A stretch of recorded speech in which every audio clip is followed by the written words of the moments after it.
सा धरती पई हरियाव ਪੰਜਾਬ ਹਰਿਆਣਾ ਦੀ ਹੱਦ ਤੇ ਵਸਿਆ ਅੰਬਾਲਾ ਸ਼ਹਿਰ ਕਿਸੇ ਪਹਿਚਾਣ ਦਾ ਮੁਹਤਾਜ ਨਹੀਂ ਹੈ। ਦੇਸ਼ ਦੇ ਸਭ ਤੋਂ ਪੁਰਾਣੇ ਸ਼ਹਿਰਾਂ ਵਿੱਚ ਸ਼ਾਮਿਲ ਅੰਬਾਲਾ ਸ਼ਹਿਰ ਹਰ ਖੇਤਰ ਵਿੱਚ ਆਪਣੀ ਇੱਕ ਵੱਖਰੀ ਪਹਿਚਾਣ ਰੱਖਦਾ ਹੈ। ਦਿੱਲੀ ਤੋਂ ਆਉਂਦੇ ਹੋਏ ਪੰਜਾਬ, ਹਿਮਾਚਲ ਅਤੇ ਚੰਡੀਗੜ੍ਹ ਜਾਣ ਲਈ ਅੰਬਾਲੇ ਤੋਂ ਹੋ ਕੇ ਜਾਣਾ ਪੈਂਦਾ ਹੈ। ਮਿਕਸੀ ਉਦਯੋਗ ਅਤੇ ਸਾਇੰਸ ਦਾ ਸਮਾਨ ਬਣਾਉਣ ਲਈ ਮਸ਼ਹੂਰ ਅੰਬਾਲਾ ਸ਼ਹਿਰ ਧਾਰਮਿਕ ਖੇਤਰ ਵਿੱਚ ਵੀ ਆਪਣੀ ਇੱਕ ਵਿਲੱਖਣ ਪਹਿਚਾਣ ਰੱਖਦਾ ਹੈ। ਸਿੱਖ ਇਤਿਹਾਸ ਤਾਂ ਅੰਬਾਲੇ ਦੇ ਕੋਨੇ-ਕੋਨੇ ਵਿੱਚ ਵਸਿਆ ਹੋਇਆ ਹੈ। ਅੰਬਾਲਾ ਅਤੇ ਇਸ ਦੇ ਆਲੇ-ਦੁਆਲੇ ਦੀ ਧਰਤੀ ਨੂੰ ਸ੍ਰੀ ਗੁਰੂ ਅਮਰਦਾਸ ਜੀ, ਗੁਰੂ ਹਰਗੋਬਿੰਦ ਸਾਹਿਬ ਜੀ, ਗੁਰੂ ਹਰਕ੍ਰਿਸ਼ਨ ਸਾਹਿਬ ਜੀ, ਗੁਰੂ ਤੇਗ ਬਹਾਦਰ ਸਾਹਿਬ ਜੀ ਅਤੇ ਗੁਰੂ ਗੋਬਿੰਦ ਸਿੰਘ ਜੀ ਦੀ ਚਰਨ ਛੋਹ ਪ੍ਰਾਪਤ ਹੋਣ ਦਾ ਸੁਭਾਗ ਪ੍ਰਾਪਤ ਹੈ। ਖਾਲਸਾ ਪੰਥ ਦੀ ਸਾਜਣਾ ਬੇਸ਼ੱਕ ਗੁਰੂ ਗੋਬਿੰਦ ਸਿੰਘ ਜੀ ਨੇ ਆਨੰਦਪੁਰ ਸਾਹਿਬ ਦੀ ਪਵਿੱਤਰ ਧਰਤੀ ਤੇ ਕੀਤੀ ਸੀ, ਪਰ ਉਹਨਾਂ ਨੇ ਇਸ ਦਾ ਸੰਕੇਤ ਬਾਲ ਅਵਸਥਾ ਵਿੱਚ ਅੰਬਾਲਾ ਦੀ ਧਰਤੀ ਤੇ ਪਹਿਲਾਂ ਹੀ ਦੇ ਦਿੱਤਾ ਸੀ। ਅੰਬਾਲਾ ਵਿੱਚ ਹੀ ਗੁਰੂ ਜੀ ਨੇ ਬਾਦਸ਼ਾਹੀ ਬਾਗ ਦੇ ਸਥਾਨ ਤੇ ਚਿੜੀਆਂ ਨਾਲ ਬਾਜ਼ ਲੜਾ ਕੇ ਇਸ਼ਾਰਾ ਦੇ ਦਿੱਤਾ ਸੀ ਕਿ ਆਉਣ ਵਾਲੇ ਸਮੇਂ ਵਿੱਚ ਉਹ ਦਬੇ ਕੁਚਲੇ ਲੋਕਾਂ ਨੂੰ ਆਤਮਿਕ ਅਤੇ ਸਰੀਰਕ ਤੌਰ ਤੇ ਤਾਕਤਵਰ ਬਣਾ ਕੇ ਜ਼ਾਲਮਾਂ ਦੇ ਖਿਲਾਫ ਉੱਠ ਖੜੇ ਹੋਣ ਦੀ ਪ੍ਰੇਰਣਾ ਦੇਣਗੇ। ਅੰਬਾਲੇ ਦੇ ਆਲੇ ਦੁਆਲੇ ਹੀ ਗੁਰੂ ਗੋਬਿੰਦ ਸਿੰਘ ਜੀ ਨੇ ਆਪਣੀ ਬਾਲ ਅਵਸਥਾ ਦੇ ਬਹੁਮੁੱਲੇ 6 ਮਹੀਨੇ ਗੁਜ਼ਾਰੇ। ਸ੍ਰੀ ਗੁਰੂ ਗੋਬਿੰਦ ਸਿੰਘ ਜੀ ਦੀ ਮਾਤਾ ਗੁਜਰ ਕੌਰ ਜੀ ਦਾ ਪੇਕਾ ਪਿੰਡ ਲਖਨੌਰ ਸਾਹਿਬ ਅੰਬਾਲਾ ਵਿੱਚ ਹੈ। ਅੰਬਾਲਾ ਸ਼ਹਿਰ ਤੋਂ ਲਗਭਗ 11 ਕਿਲੋਮੀਟਰ ਦੂਰ ਜਲਬੇਹੜਾ ਰੋਡ ਤੇ ਵਸੇ ਪਿੰਡ ਲਖਨੌਰ ਸਾਹਿਬ ਨੂੰ ਗੁਰੂ ਗੋਬਿੰਦ ਸਿੰਘ ਜੀ ਦੇ ਨਾਨਕਾ ਪਿੰਡ ਹੋਣ ਦਾ ਸੁਭਾਗ ਪ੍ਰਾਪਤ ਹੈ। ਗੁਰੂ ਗੋਬਿੰਦ ਸਿੰਘ ਜੀ ਦੇ ਮਾਮਾ ਕਿਰਪਾਲ ਚੰਦ ਜੀ ਵੀ ਇੱਥੇ ਹੀ ਰਹਿੰਦੇ ਸਨ। ਗੁਰੂ ਗੋਬਿੰਦ ਸਿੰਘ ਜੀ ਬਾਲ ਅਵਸਥਾ ਵਿੱਚ ਇੱਥੇ 6 ਮਹੀਨੇ ਰਹੇ। ਦਰਅਸਲ ਪਟਨਾ ਸਾਹਿਬ ਤੋਂ ਚੱਲ ਕੇ ਗੁਰੂ ਗੋਬਿੰਦ ਸਿੰਘ ਜੀ ਬਾਲ ਅਵਸਥਾ ਵਿੱਚ ਅੰਬਾਲਾ ਸ਼ਹਿਰ ਦੇ ਪਿੰਡ ਲਖਨੌਰ ਸਾਹਿਬ ਪਹੁੰਚੇ। ਇਸ ਪਿੰਡ ਵਿੱਚ ਗੁਰੂ ਗੋਬਿੰਦ ਸਿੰਘ ਜੀ ਨੇ ਮਾਤਾ ਗੁਜਰੀ ਜੀ ਨਾਲ ਕਾਫੀ ਸਮਾਂ ਗੁਜ਼ਾਰਿਆ। ਇਸ ਪਿੰਡ ਵਿੱਚ ਜਿਸ ਥਾਂ ਤੇ ਮਾਤਾ ਗੁਜਰੀ ਜੀ ਦਾ ਘਰ ਸੀ, ਉੱਥੇ ਹੁਣ ਗੁਰਦੁਆਰਾ ਸਾਹਿਬ ਦੀ ਬਹੁਤ ਸੁੰਦਰ ਇਮਾਰਤ ਸੁਸ਼ੋਭਿਤ ਹੈ। ਇਸ ਪਵਿੱਤਰ ਸਥਾਨ ਤੇ ਮਾਤਾ ਗੁਜਰੀ ਜੀ ਅਤੇ ਗੁਰੂ ਗੋਬਿੰਦ ਸਿੰਘ ਜੀ ਦੀਆਂ ਇਤਿਹਾਸਿਕ ਨਿਸ਼ਾਨੀਆਂ ਮੌਜੂਦ ਹਨ। ਮਾਤਾ ਗੁਜਰੀ ਜੀ ਅਤੇ ਗੁਰੂ ਗੋਬਿੰਦ ਸਿੰਘ ਜੀ ਦੇ ਪਲੰਗ, ਪ੍ਰਾਂਤਾਂ, ਪਾਵੇ, ਬੌਲੀ ਸਾਹਿਬ, ਗੁਰੂ ਗੋਬਿੰਦ ਸਿੰਘ ਜੀ ਦੀ ਢਾਲ, ਤੀਰ, ਕਟਾਰ, ਜਮਦਾੜ ਆਦਿ ਇਤਿਹਾਸਿਕ ਯਾਦਗਾਰਾਂ ਮੌਜੂਦ ਹਨ। ਗੁਰੂਦੁਆਰਾ ਸਾਹਿਬ ਦੇ ਨੇੜੇ ਮਾਤਾ ਗੁਜਰੀ ਜੀ ਦਾ ਪੁਰਾਤਨ ਇਤਿਹਾਸਿਕ ਖੂਹ ਵੀ ਮੌਜੂਦ ਹੈ। ਹੁਣ ਵੀ ਇਸ ਖੂਹ ਦਾ ਮਿੱਠਾ ਜਲ ਛਕ ਕੇ ਸੰਗਤਾਂ ਨਿਹਾਲ ਹੋ ਰਹੀਆਂ ਹਨ। ਇਸ ਸਥਾਨ ਤੇ ਗੁਰੂ ਗੋਬਿੰਦ ਸਿੰਘ ਜੀ ਦਾ ਹੱਥ ਲਿਖਿਤ ਹੁਕਮਨਾਮਾ ਵੀ ਮੌਜੂਦ ਹੈ। ਸੰਨ 1670 ਵਿੱਚ ਇਸੇ ਥਾਂ ਤੇ ਦੁਸ਼ਹਿਰੇ ਵਾਲੇ ਦਿਨ ਸ੍ਰੀ ਗੁਰੂ ਗੋਬਿੰਦ ਸਿੰਘ ਜੀ ਦੀ ਦਸਤਾਰਬੰਦੀ ਹੋਈ ਸੀ, ਜਿਸ ਸਦਕੇ ਇਸੇ ਥਾਂ ਤੇ ਦੁਸ਼ਹਿਰੇ ਵਾਲੇ ਦਿਨ ਬੜਾ ਭਾਰੀ ਮੇਲਾ ਭਰਦਾ ਹੈ, ਜਿੱਥੇ ਹਜ਼ਾਰਾਂ ਦੀ ਤਾਦਾਦ ਵਿੱਚ ਸੰਗਤਾਂ ਦਰਸ਼ਨ ਕਰਨ ਲਈ ਆਉਂਦੀਆਂ ਹਨ। ਗੁਰੂਦੁਆਰਾ ਕੇਂਸਰ ਸਾਹਿਬ, ਭਾਨੂਖੇੜੀ, ਬਾਲਾ ਪ੍ਰੀਤਮ ਗੋਬਿੰਦ ਰਾਏ ਆਪਣੇ ਹਮ ਉਮਰ ਬੱਚਿਆਂ ਨਾਲ ਖੁੱਦੋ ਖੁੰਡੀ ਖੇਡਦੇ ਹੋਏ ਇਸ ਪਿੰਡ ਵਿੱਚ ਆਏ ਸਨ। ਖੁੱਦੋ ਖੁੰਡੀ ਨੂੰ ਅੱਜ-ਕੱਲ ਹਾਕੀ ਦੇ ਨਾਂ ਨਾਲ ਜਾਣਿਆ ਜਾਂਦਾ ਹੈ। ਇੱਥੇ ਆ ਕੇ ਗੁਰੂ ਜੀ ਨੇ ਕੋੜੀਆਂ ਦੇ ਕੋੜ ਦੂਰ ਕੀਤੇ ਅਤੇ ਸੱਪ ਦੀ ਜੂਨ ਵਿੱਚ ਪਏ ਇੱਕ ਰਾਖਸ਼ ਦਾ ਉਧਾਰ ਵੀ ਕੀਤਾ ਸੀ। ਇਸ ਥਾਂ ਤੇ ਗੁਰੂ ਜੀ ਨੇ ਹਾਕੀ ਦਾ ਇੱਕ ਪਾਲਾ ਵੀ ਬਣਾਇਆ ਹੋਇਆ ਸੀ। ਗੁਰੂਦੁਆਰਾ ਮਰਦੋ ਸਾਹਿਬ ਪਾਤਸ਼ਾਹੀ 9ਵੀਂ ਅਤੇ ਪਾਤਸ਼ਾਹੀ 10ਵੀਂ, ਇਹ ਪਵਿੱਤਰ ਸਥਾਨ ਅੰਬਾਲਾ ਸ਼ਹਿਰ ਤੋਂ ਲਗਭਗ 13 ਕਿਲੋਮੀਟਰ ਦੂਰ ਪਿੰਡ ਮਰਦੋ ਸਾਹਿਬ ਵਿਖੇ ਟਾਂਗਰੀ ਨਦੀ ਦੇ ਕਿਨਾਰੇ ਤੇ ਸੁਸ਼ੋਭਿਤ ਹੈ। ਇਸ ਥਾਂ ਤੇ ਹਿੰਦ ਦੀ ਚਾਦਰ ਸ੍ਰੀ ਗੁਰੂ ਤੇਗ ਬਹਾਦਰ ਸਾਹਿਬ ਜੀ ਧਰਮ ਦਾ ਪ੍ਰਚਾਰ ਕਰਦੇ ਹੋਏ ਆਏ ਸਨ ਅਤੇ ਉਹ ਇੱਥੇ 2 ਦਿਨ ਤੱਕ ਰੁਕੇ ਸਨ। ਇਸ ਗੁਰਦੁਆਰਾ ਸਾਹਿਬ ਵਿਖੇ ਸ੍ਰੀ ਗੁਰੂ ਤੇਗ ਬਹਾਦਰ ਸਾਹਿਬ ਜੀ ਦਾ ਭੋਰਾ ਸਾਹਿਬ ਬਣਿਆ ਹੋਇਆ ਹੈ।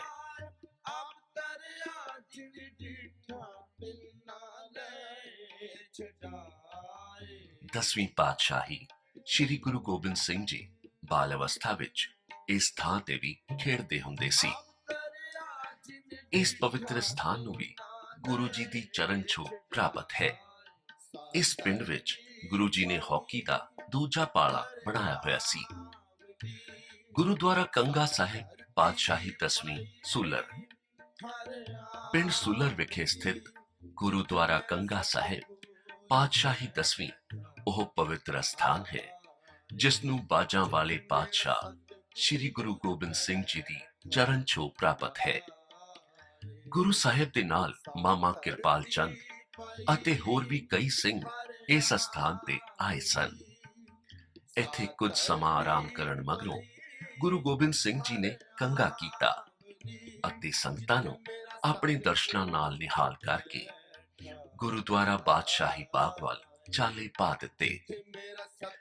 ਇਸ ਥਾਂ ਤੇ ਗੁਰੂ ਜੀ ਨੇ ਆਪਣੇ ਕੇਸਾਂ ਵਿੱਚ ਕੰਗਾ ਕੀਤਾ ਸੀ। ਇਸੇ ਕਰਕੇ ਇਸ ਸਥਾਨ ਦਾ ਨਾਮ ਗੁਰੂਦੁਆਰਾ ਸ਼੍ਰੀ ਕੰਗਾ ਸਾਹਿਬ ਰੱਖਿਆ ਗਿਆ। गुरुद्वारा बादशाही बाग। चिड़ियों से मैं बाज लड़ाऊं तबै गोबिंद सिंह नाम कहाऊं। सिख इतिहास विच सब तो वध प्रसिद्ध चिड़ियां दे नाल बाज नूं लड़ाउण वाली विलक्षण इतिहासिक घटना जिस नूं चेते करके हर एक सिख दा मन दलेरी उत्साह अते अपने गुरु दे प्रति शरधा नाल भर जांदा है। इह संसार प्रसिद्ध इतिहासिक घटना अंबाला शहर की पवित्र धरती ते वापरी सी। इस पवित्र स्थान ते साहिबे कमाल गुरु गोबिंद सिंह जी महाराज फग्गण दी पूर्णमासी नूं आए सन। गुरु जी दे नाल मामा किरपाल चंद नीला घोड़ा अते हथ विच बहुत सोहना सफेद रंग दा बाज शोभा पा रिहा सी। रस्ते विच शहर दा पीर अमीर दीन भी अपना बाज लैके खड़ा सी। गुरु जी जदों अमीर दीन दे नेड़े आए तां गुरु जी दा शाही बाज वेख के पीर दा मन बेईमान हो गया। उसने गुरु जी नूं कहा कि मेरे बाज नाल तुसी अपना बाज लड़ाओ। अंतरजामी सतगुरु समझ गया कि पीर नीति नाल बाज लेना चाहता है। गुरु जी ने कहा असी तुहाडे बाज नाल अपना शाही बाज नहीं बल्कि चिड़ियां लड़ावांगे। पीर ने कहा चिड़ियां बाज दी खुराक हन, यह बाज नाल नहीं लड़ सकदियां। गुरु जी ने फिर कहा मैं तुहाडे बाज नाल चिड़ियां ही लड़वावांगा। पीर ने गुस्से विच आके कहा कटो किथे हन चिड़ियां। उस समय गुरु जी दे सामने एक पोहड़ दे दरख्त उत्ते केवल 2 ही चिड़ियां बैठियां सन। गुरु जी ने उन्हां दोहां चिड़ियां नूं रूहानी अते जिस्मानी शक्ति दा वरदान दे के हुक्म दिता कि बाज नाल लड़ो। हुक्म होया ही सी कि दोहें चिड़ियां बाज ते टुट के पै गईयां अते लड़ाई शुरू हो गई। जिस स्थान ते चिड़ियां अते बाज दा युद्ध शुरू होया सी उस थां ते गुरुद्वारा बादशाही बाग दी बहुत सुंदर इमारत बनी हुई है। यह पवित्र स्थान मानव चौक दे कोल अंबाला शहर दियां कचहरियां दे नेड़े है। गुरुद्वारा गोबिंदपुरा साहिब बादशाही 10वीं।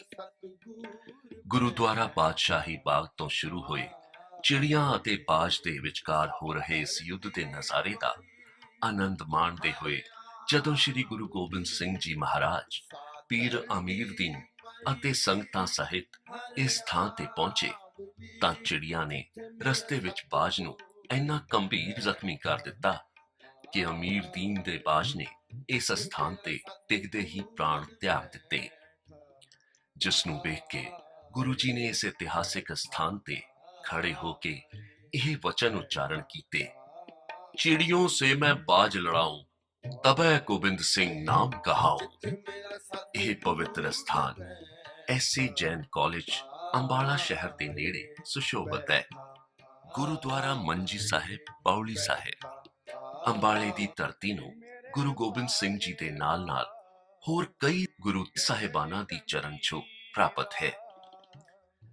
ਮੇਰੀ ਪੀਰੀ ਦੇ ਮਾਲਕ ਸ੍ਰੀ ਗੁਰੂ ਹਰਗੋਬਿੰਦ ਸਾਹਿਬ ਜੀ ਨੇ ਵੀ ਆਪਣੇ ਚਰਨ ਕਮਲਾਂ ਨਾਲ ਅੰਬਾਲੇ ਦੀ ਧਰਤੀ ਨੂੰ ਪਵਿੱਤਰ ਕੀਤਾ ਹੈ। ਸ੍ਰੀ ਗੁਰੂ ਹਰਗੋਬਿੰਦ ਸਾਹਿਬ ਅਤੇ ਪਾਤਸ਼ਾਹੀ 10ਵੀਂ ਸ੍ਰੀ ਗੁਰੂ ਗੋਬਿੰਦ ਸਿੰਘ ਜੀ ਦੀ ਚਰਨ ਛੋਹ ਪ੍ਰਾਪਤ ਗੁਰਦੁਆਰਾ ਸ੍ਰੀ ਮੰਜੀ ਸਾਹਿਬ ਪੌਲੀ ਸਾਹਿਬ ਅੰਬਾਲਾ ਸ਼ਹਿਰ ਦਾ ਇੱਕ ਪ੍ਰਸਿੱਧ, ਪਵਿੱਤਰ ਅਤੇ ਇਤਿਹਾਸਿਕ ਸਥਾਨ ਹੈ। ਇਸ ਪਾਵਨ ਪਵਿੱਤਰ ਸਥਾਨ ਤੇ ਦੀਨ ਦੁਨੀ ਦੇ ਮਾਲਕ ਗੁਰੂ ਗਰੀਬ ਨਿਵਾਜ਼ ਸ੍ਰੀ ਗੁਰੂ ਹਰਗੋਬਿੰਦ ਸਾਹਿਬ ਜੀ ਨੇ ਅੰਮ੍ਰਿਤਸਰ ਸਾਹਿਬ ਤੋਂ ਦਿੱਲੀ ਜਾਂਦਿਆਂ ਇੱਕ ਰਾਤ ਇੱਥੇ ਪੜਾਅ ਕੀਤਾ ਸੀ। ਗੁਰੂ ਜੀ ਕੋਲ ਸੰਗਤਾਂ ਨੇ ਬੇਨਤੀ ਕੀਤੀ, ਹੇ ਸੱਚੇ ਪਾਤਸ਼ਾਹ ਜੀ, ਇਸ ਸਥਾਨ ਤੇ ਪਾਣੀ ਦੀ ਬੜੀ ਕਿੱਲਤ ਹੈ, ਕਿਰਪਾ ਕਰਕੇ ਜਲਦੀ ਬਖਸ਼ਿਸ਼ ਕਰੋ। ਗੁਰੂ ਜੀ ਨੇ ਸੰਗਤਾਂ ਦੀ ਬੇਨਤੀ ਪ੍ਰਵਾਨ ਕੀਤੀ ਅਤੇ ਇਸ ਸਥਾਨ ਤੇ ਟੱਕ ਲਗਾ ਕੇ ਕਿਹਾ ਕਿ ਬੌਲੀ ਸਾਹਿਬ ਦੀ ਖੁਦਾਈ ਸ਼ੁਰੂ ਕਰੋ। ਖੁਦਾਈ ਸ਼ੁਰੂ ਕਰਵਾਉਣ ਉਪਰੰਤ ਗੁਰੂ ਜੀ ਨੇ ਅੰਬਾਲੇ ਦੀ ਸੰਗਤ ਨੂੰ ਕਥਾ ਕੀਰਤਨ ਅਤੇ ਹਰੀ ਜਸਤੀ ਗੁੜਤੀ ਦੇ ਕੇ ਦਿੱਲੀ ਵੱਲ ਚਾਲੇ ਪਾ ਦਿੱਤੇ। ਗੁਰੂ ਜੀ ਨੇ ਗਵਾਲੀਅਰ ਦੇ ਕਿਲੇ ਤੋਂ 52 ਕੈਦੀ ਰਾਜਿਆਂ ਨੂੰ ਛੁਡਵਾਉਣ ਮਗਰੋਂ ਗਵਾਲੀਅਰ ਤੋਂ ਵਾਪਸ ਆਉਂਦੇ ਹੋਏ ਅੰਬਾਲੇ ਦੀ ਧਰਤੀ ਨੂੰ ਦੁਬਾਰਾ ਫੇਰ ਆਪਣੇ ਚਰਨ ਕਮਲਾਂ ਨਾਲ ਪਵਿੱਤਰ ਕੀਤਾ। ਉਦੋਂ ਤੱਕ ਬੌਲੀ ਸਾਹਿਬ ਤਿਆਰ ਹੋ ਚੁੱਕੇ ਸਨ। ਇਸ ਬੌਲੀ ਸਾਹਿਬ ਦੇ ਪ੍ਰਗਟ ਹੋਣ ਕਰਕੇ ਇਸ ਸਥਾਨ ਦਾ ਨਾਂ ਗੁਰੂਦੁਆਰਾ ਮੰਜੀ ਸਾਹਿਬ ਪੌਲੀ ਸਾਹਿਬ ਰੱਖਿਆ ਗਿਆ ਹੈ। ਸ਼੍ਰੀ ਗੁਰੂ ਗੋਬਿੰਦ ਸਿੰਘ ਜੀ ਮਹਾਰਾਜ ਨੇ ਵੀ ਆਪਣੇ ਨਾਨਕੇ ਪਿੰਡ ਸ਼੍ਰੀ ਲਖਨੌਰ ਸਾਹਿਬ ਰਹਿੰਦੇ ਸਮੇਂ ਸ਼ਿਕਾਰ ਦੇ ਬਹਾਨੇ ਬੇਅੰਤ ਜੀਵਾਂ ਨੂੰ ਤਾਰਦੇ ਅਤੇ ਬਾਲ ਚੋਜ਼ਾਂ ਕਰਦੇ ਹੋਏ ਕਈ ਵਾਰ ਇਸ ਸਥਾਨ ਤੇ ਆ ਕੇ ਇਸ ਧਰਤੀ ਨੂੰ ਭਾਗ ਲਾਏ ਸਨ। ਇਹ ਗੁਰੂਦੁਆਰਾ ਸਾਹਿਬ ਅੰਬਾਲਾ ਸ਼ਹਿਰ ਦੇ ਕਾਲਕਾ ਚੌਕ ਤੋਂ ਲਗਭਗ 1 ਕਿਲੋਮੀਟਰ ਦੀ ਦੂਰੀ ਤੇ ਜੀਟੀ ਰੋਡ ਤੇ ਸਥਿਤ ਹੈ। ਸ੍ਰੀ ਹਰਿ ਕ੍ਰਿਸ਼ਨ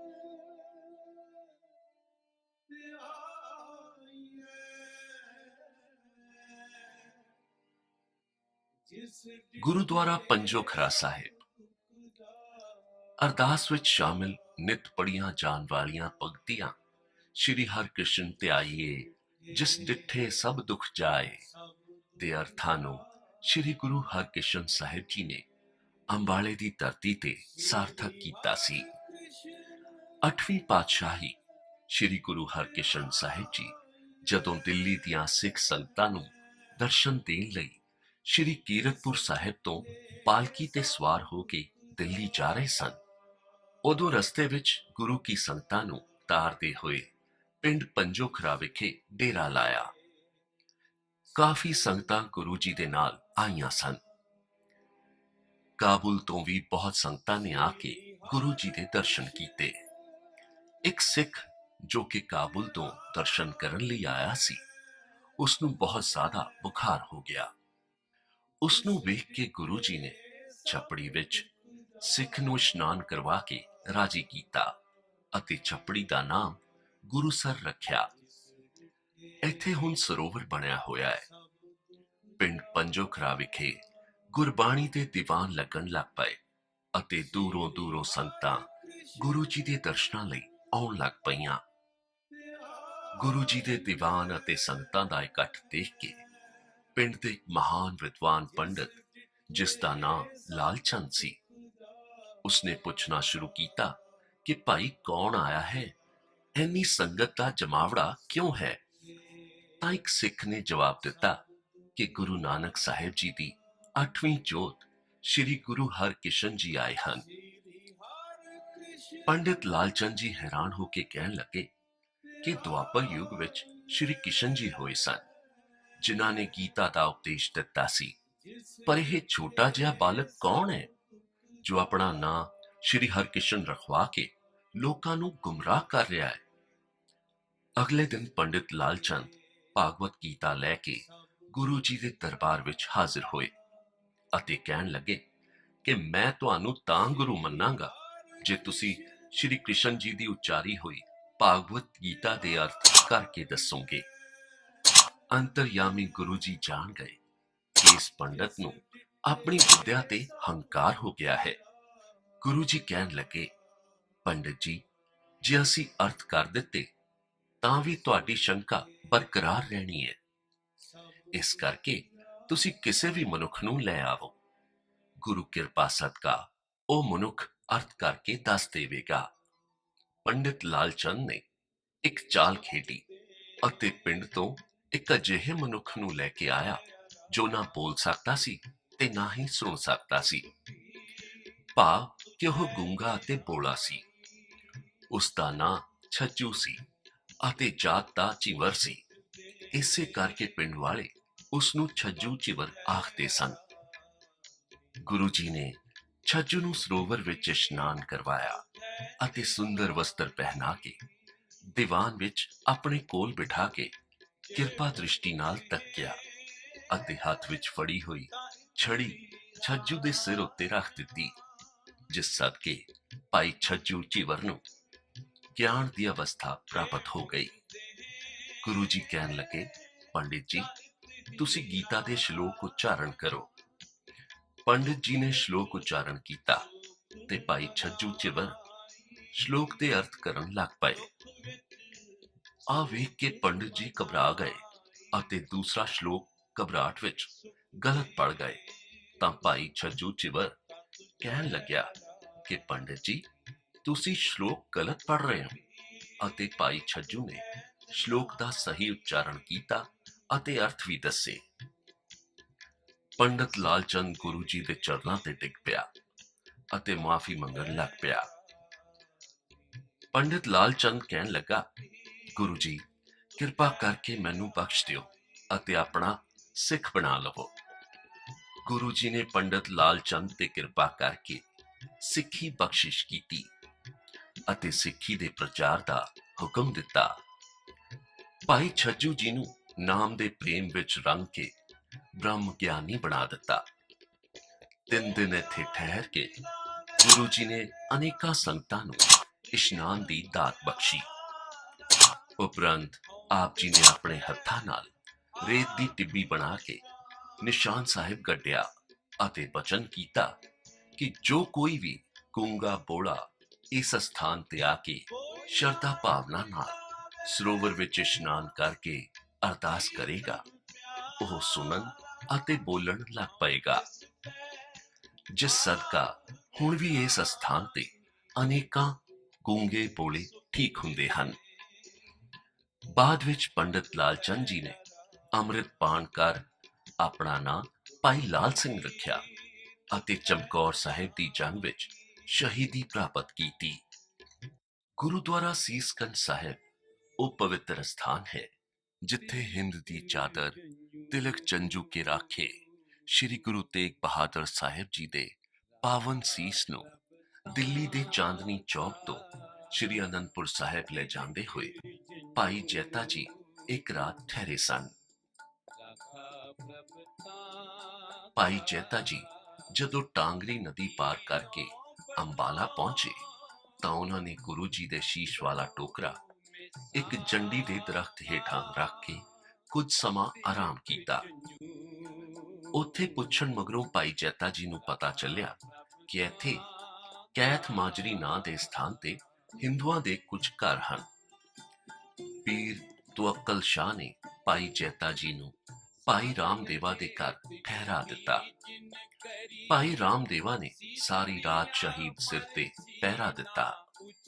ਭਾਈ ਜੈਤਾ ਜੀ ਦੇ ਅਨੰਦਪੁਰ ਸਾਹਿਬ ਵੱਲ ਚਾਲੇ ਪਾਉਣ ਮਗਰੋਂ ਭਾਈ ਰਾਮਦੇਵਾ ਨੇ ਸਾਰੀ ਉਮਰ ਉਸ ਥਾਂ ਤੇ ਧੂਪ ਬੱਤੀ ਕੀਤੀ ਜਿੱਥੇ ਗੁਰੂ ਸਾਹਿਬ ਜੀ ਦਾ ਸੀਸ ਰੱਖਿਆ ਗਿਆ ਸੀ। ਅੱਜ ਵੀ ਇੱਥੇ ਹਜ਼ਾਰਾਂ ਸ਼ਰਧਾਲੂ ਸੀਸ ਝੁਕਾ ਕੇ ਆਪਣਾ ਜੀਵਨ ਸਫਲ ਕਰਦੇ ਹਨ। ਗੁਰੂਦੁਆਰਾ ਸੀਸਗੰਜ ਸਾਹਿਬ ਅੰਬਾਲਾ ਸ਼ਹਿਰ ਦੀ ਮੁੱਖ ਸਬਜ਼ੀ ਮੰਡੀ ਦੇ ਸਾਹਮਣੇ ਮੀਰੀ ਪੀਰੀ ਚੌਕ ਦੇ ਨੇੜੇ ਹੈ। ਗੁਰਦੁਆਰਾ ਸਤਸੰਗਤ ਸਾਹਿਬ। ਗੁਰੂ ਗੋਬਿੰਦ ਸਿੰਘ ਜੀ ਚੰਦਰ ਗ੍ਰਹਿਣ ਦੇ ਸਮੇਂ ਕੁਰੂਕਸ਼ੇਤਰ ਜਾਂਦੇ ਹੋਏ ਅੰਬਾਲਾ ਪਹੁੰਚੇ। ਉਦੋਂ ਗੁਰੂ ਜੀ ਨੂੰ ਧੂਮੀਏ ਨਾਂ ਦੇ ਇੱਕ ਸਿਆਣੇ ਬਜ਼ੁਰਗ ਪਾਸੋਂ ਉਸ ਥਾਂ ਬਾਰੇ ਪਤਾ ਚੱਲਿਆ, ਜਿੱਥੇ ਇੱਕ ਜੰਡੀ ਦੇ ਦਰਖਤ ਹੇਠਾਂ ਭਾਈ ਜੈਤਾ ਜੀ ਨੇ ਗੁਰੂ ਤੇਗ ਬਹਾਦਰ ਸਾਹਿਬ ਜੀ ਦੇ ਸੀਸ ਵਾਲਾ ਟੋਕਰਾ ਰੱਖ ਕੇ ਕੁਝ ਚਿਰ ਆਰਾਮ ਕੀਤਾ ਸੀ। ਗੁਰੂ ਗੋਬਿੰਦ ਸਿੰਘ ਜੀ ਕੁਝ ਦਿਨ ਇਸ ਥਾਂ ਤੇ ਰੁਕੇ ਅਤੇ ਸੰਗਤਾਂ ਨੂੰ ਸਤ ਉਪਦੇਸ਼ ਦਿੰਦੇ ਰਹੇ। ਇਸੇ ਕਰਕੇ ਇਹ ਗੁਰਦੁਆਰਾ ਸਤਸੰਗਤ ਸਾਹਿਬ ਦੇ ਨਾਂ ਨਾਲ ਪ੍ਰਸਿੱਧ ਹੋਇਆ। ਇਹ ਗੁਰਦੁਆਰਾ ਸਾਹਿਬ ਪੁਰਾਣੇ ਸਿਵਲ ਹਸਪਤਾਲ ਕੋਲ ਘੁਮਿਆਰਾਂ ਵਾਲੇ ਮੁਹੱਲੇ ਦੇ ਨੇੜੇ ਹੈ। ਗੁਰਦੁਆਰਾ ਪਾਤਸ਼ਾਹੀ 10ਵੀਂ ਪਿੰਡ ਠਰਵਾ। ਇਸ ਪਵਿੱਤਰ ਸਥਾਨ ਤੇ ਵੀ ਸ੍ਰੀ ਗੁਰੂ ਗੋਬਿੰਦ ਸਿੰਘ ਸਾਹਿਬ ਜੀ ਨੇ ਚਰਨ ਪਾਏ ਸਨ। ਇਹ ਸਥਾਨ ਅੰਬਾਲਾ ਸ਼ਹਿਰ ਤੋਂ ਲਗਭਗ 10 ਕਿਲੋਮੀਟਰ ਦੀ ਦੂਰੀ ਤੇ ਹੈ। ਗੁਰਦੁਆਰਾ ਸ਼੍ਰੀ ਦਸ਼ਮੇਸ਼ ਦਰਬਾਰ ਪਿੰਡ ਨਨਹੇੜਾ। 10ਵੇਂ ਪਾਤਸ਼ਾਹ ਸ੍ਰੀ ਗੁਰੂ ਗੋਬਿੰਦ ਸਿੰਘ ਸਾਹਿਬ ਜੀ ਆਪਣੇ ਨਾਨਕੇ ਪਿੰਡ ਸ੍ਰੀ ਲਖਨੌਰ ਸਾਹਿਬ ਤੋਂ ਸੈਰ ਕਰਦੇ ਹੋਏ ਇਸ ਸਥਾਨ ਤੇ ਆਏ ਸਨ ਅਤੇ ਕੁਝ ਸਮਾਂ ਇੱਥੇ ਰੁਕੇ ਸਨ। ਇਹ ਗੁਰਦੁਆਰਾ ਸਾਹਿਬ ਅੰਬਾਲਾ ਛਾਉਣੀ ਰੇਲਵੇ ਸਟੇਸ਼ਨ ਤੋਂ ਲਗਭਗ 5 ਕਿਲੋਮੀਟਰ ਦੂਰ ਨਨਹੇੜਾ ਨਾਂ ਦੇ ਪਿੰਡ ਵਿੱਚ ਬਣਿਆ ਹੋਇਆ ਹੈ। ਗੁਰਦੁਆਰਾ ਪਾਤਸ਼ਾਹੀ 9ਵੀਂ ਅਤੇ ਪਾਤਸ਼ਾਹੀ 10ਵੀਂ ਪਿੰਡ ਤਸਿੰਬਲੀ। ਇਹ ਗੁਰਦੁਆਰਾ ਸਾਹਿਬ ਅੰਬਾਲਾ ਨਾਰਾਇਣਗੜ੍ਹ ਰੋਡ ਤੇ ਅੰਬਾਲਾ ਸ਼ਹਿਰ ਤੋਂ ਲਗਭਗ 14 ਕਿਲੋਮੀਟਰ ਦੂਰ ਹੈ। ਇਸ ਪਵਿੱਤਰ ਸਥਾਨ ਤੇ ਹਿੰਦ ਦੀ ਚਾਦਰ 9ਵੇਂ ਪਾਤਸ਼ਾਹ ਸ੍ਰੀ ਗੁਰੂ ਤੇਗ ਬਹਾਦਰ ਜੀ ਬੰਗਾਲ ਤੋਂ ਅਨੰਦਪੁਰ ਸਾਹਿਬ ਜਾਂਦੇ ਹੋਏ ਆਪਣੇ ਸੇਵਕ ਸੰਤ ਸ਼ਿਵਚਰਨ ਦਾਸ ਕੋਲ ਇੱਕ ਰਾਤ ਰੁਕੇ ਸਨ। ਸੰਤ ਸ਼ਿਵਚਰਨ ਦਾਸ ਦੀ ਸੇਵਾ ਤੋਂ ਖੁਸ਼ ਹੋ ਕੇ ਗੁਰੂ ਸਾਹਿਬ ਨੇ ਉਸ ਨੂੰ 84 ਦੇ ਗੇੜ ਤੋਂ ਮੁਕਤ ਕਰ ਦਿੱਤਾ। ਇਸ ਤੋਂ ਬਾਅਦ ਦਸ਼ਮ ਪਿਤਾ ਸ੍ਰੀ ਗੁਰੂ ਗੋਬਿੰਦ ਸਿੰਘ ਜੀ ਨੇ ਆਪਣੇ ਨਾਨਕੇ ਪਿੰਡ ਸ੍ਰੀ ਲਖਨੌਰ ਸਾਹਿਬ ਤੋਂ ਆਉਂਦੇ ਹੋਏ ਇਸ ਧਰਤੀ ਨੂੰ ਭਾਗ ਲਾਏ ਅਤੇ ਗੁਰੂ ਗੋਬਿੰਦ ਸਿੰਘ ਜੀ ਵੀ ਸੰਤ ਸ਼ਿਵਚਰਨ ਦਾਸ ਕੋਲ ਰੁਕੇ ਸਨ। ਗੁਰਦੁਆਰਾ ਹੁਕਮਸਰ ਸਾਹਿਬ ਪਾਤਸ਼ਾਹੀ 10ਵੀਂ ਪਿੰਡ ਰਾਣੀ ਮਾਜਰਾ। ਅੰਬਾਲਾ ਨਾਰਾਇਣਗੜ੍ਹ ਰੋਡ ਤੇ ਲਗਭਗ 19 ਕਿਲੋਮੀਟਰ ਦੂਰ ਵਸੇ ਪਿੰਡ ਰਾਣੀ ਮਾਜਰਾ ਨੂੰ ਬਾਦਸ਼ਾਹ ਦਰਵੇਸ਼ ਸ੍ਰੀ ਗੁਰੂ ਗੋਬਿੰਦ ਸਿੰਘ ਜੀ ਦੀ ਚਰਨ ਛੋਹ ਪ੍ਰਾਪਤ ਹੈ। ਭਾਈ ਸਾਹਿਬ ਭਾਈ ਮਣੀ ਸਿੰਘ ਜੀ ਦੀ ਹੱਥ ਲਿਖਤ ਸਾਖੀ ਮੁਤਾਬਕ ਸੰਮਤ 1729 ਨੂੰ ਸ੍ਰੀ ਗੁਰੂ ਗੋਬਿੰਦ ਸਿੰਘ ਜੀ ਬਾਲ ਅਵਸਥਾ ਵਿੱਚ ਆਪਣੇ ਨਾਨਕੇ ਪਿੰਡ ਲਖਨੌਰ ਸਾਹਿਬ ਤੋਂ ਸ੍ਰੀ ਅਨੰਦਪੁਰ ਸਾਹਿਬ ਜਾਂਦੇ ਹੋਏ ਇੱਕ ਮਹੀਨੇ, ਇੱਕ ਹਫ਼ਤਾ, ਇੱਕ ਦਿਨ, ਇੱਕ ਘੜੀ ਅਤੇ ਇੱਕ ਪਲ ਇਸ ਧਰਤੀ ਤੇ ਰੁਕੇ ਤੇ ਇਸ ਧਰਤੀ ਨੂੰ ਭਾਗ ਲਾਏ। ਗੁਰਦੁਆਰਾ ਮੰਜੀ ਸਾਹਿਬ ਪਿੰਡ ਲੋਹ ਸਿੰਬਲੀ। ਕਲਗੀਧਰ ਦਸ਼ਮੇਸ਼ ਪਿਤਾ ਗੁਰੂ ਗੋਬਿੰਦ ਸਿੰਘ ਜੀ ਬਾਲ ਅਵਸਥਾ ਵਿੱਚ ਲੋਹ ਸਿੰਬਲੀ ਨਾਂ ਦੇ ਇਸ ਪਿੰਡ ਵਿੱਚ ਆਏ ਸਨ। ਇੱਥੇ ਇੱਕ ਵਪਾਰੀ ਨੇ ਆਪਣੇ ਮਨ ਦੀ ਮੁਰਾਦ ਪੂਰੀ ਹੋਣ ਦੀ ਖੁਸ਼ੀ ਵਿੱਚ ਗੁਰੂ ਜੀ ਨੂੰ ਇੱਕ ਲੱਕੜ ਭੇਟਾ ਕੀਤੀ। ਇਸ ਲੱਕੜ ਨੂੰ ਲਟੈਣ ਸਾਹਿਬ ਦੇ ਨਾਂ ਨਾਲ ਜਾਣਿਆ ਜਾਂਦਾ ਹੈ। ਇਹ ਲੱਕੜ ਅੱਜ ਵੀ ਗੁਰਦੁਆਰਾ ਸਾਹਿਬ ਵਿਖੇ ਮੌਜੂਦ ਹੈ। ਇਸ ਲਟੈਣ ਸਾਹਿਬ ਬਾਰੇ ਮੰਨਿਆ ਜਾਂਦਾ ਹੈ ਕਿ ਇਸ ਲੱਕੜ ਨੂੰ ਭਾਵੇਂ ਜਿੰਨੀ ਵਾਰ ਮਰਜ਼ੀ ਨਾਪ ਲਵੋ, ਇਹ ਕਦੇ ਵੀ ਪੂਰੀ ਨਹੀਂ ਹੁੰਦੀ। ਇਹ ਕਦੇ ਘਟ ਜਾਂਦੀ ਹੈ, ਕਦੇ ਵੱਧ ਜਾਂਦੀ ਹੈ। ਦੂਰੋਂ ਦੂਰੋਂ ਸੰਗਤਾਂ ਇਸ ਲਟੈਣ ਸਾਹਿਬ ਦੇ ਦਰਸ਼ਨ ਕਰਨ ਲਈ ਆਉਂਦੀਆਂ ਹਨ। ਇਹ ਗੁਰਦੁਆਰਾ ਸਾਹਿਬ ਅੰਬਾਲਾ ਸ਼ਹਿਰ ਤੋਂ ਲਗਭਗ 6 ਕਿਲੋਮੀਟਰ ਦੂਰ ਘਨੌਰ ਰੋਡ ਉੱਤੇ ਪਿੰਡ ਲੋਹ ਸਿੰਬਲੀ ਵਿਖੇ ਸਥਿਤ ਹੈ। ਗੁਰਦੁਆਰਾ ਨਥਾਣਾ ਸਾਹਿਬ ਪਾਤਸ਼ਾਹੀ ਤੀਜੀ ਪਾਤਸ਼ਾਹੀ ਸ੍ਰੀ ਗੁਰੂ ਅਮਰਦਾਸ ਜੀ ਜਦੋਂ ਗੰਗਾ ਇਸ਼ਨਾਨ ਲਈ ਜਾਂਦੇ ਸਨ ਤਾਂ ਵਾਪਸ ਆਉਂਦੇ ਸਮੇਂ ਇਸ ਸਥਾਨ ਤੇ ਰਾਤ ਬਿਤਾ ਕੇ ਜਾਂਦੇ ਸਨ। ਇੱਥੇ ਨਾਥਾਂ ਨੇ ਗੁਰੂ ਜੀ ਦੀ ਬਹੁਤ ਸੇਵਾ ਕੀਤੀ। ਨਾਥਾਂ ਦੀ ਸੇਵਾ ਤੋਂ ਖੁਸ਼ ਹੋ ਕੇ ਗੁਰੂ ਸਾਹਿਬ ਨੇ ਨਾਥਾਂ ਨੂੰ ਵਰ ਦਿੱਤਾ ਕਿ ਆਉਣ ਵਾਲੇ ਸਮੇਂ ਵਿੱਚ ਇਸ ਥਾਂ ਤੇ ਗੁਰਦੁਆਰਾ ਨਥਾਣਾ ਸਾਹਿਬ ਪ੍ਰਗਟ ਹੋਵੇਗਾ। ਇਸ ਥਾਂ ਤੇ ਹੁਣ ਗੁਰਦੁਆਰਾ ਨਥਾਣਾ ਸਾਹਿਬ ਬਣਿਆ ਹੋਇਆ ਹੈ। ਇਹ ਗੁਰਦੁਆਰਾ ਸਾਹਿਬ ਅੰਬਾਲਾ ਸ਼ਹਿਰ ਤੋਂ ਲਗਭਗ 18 ਕਿਲੋਮੀਟਰ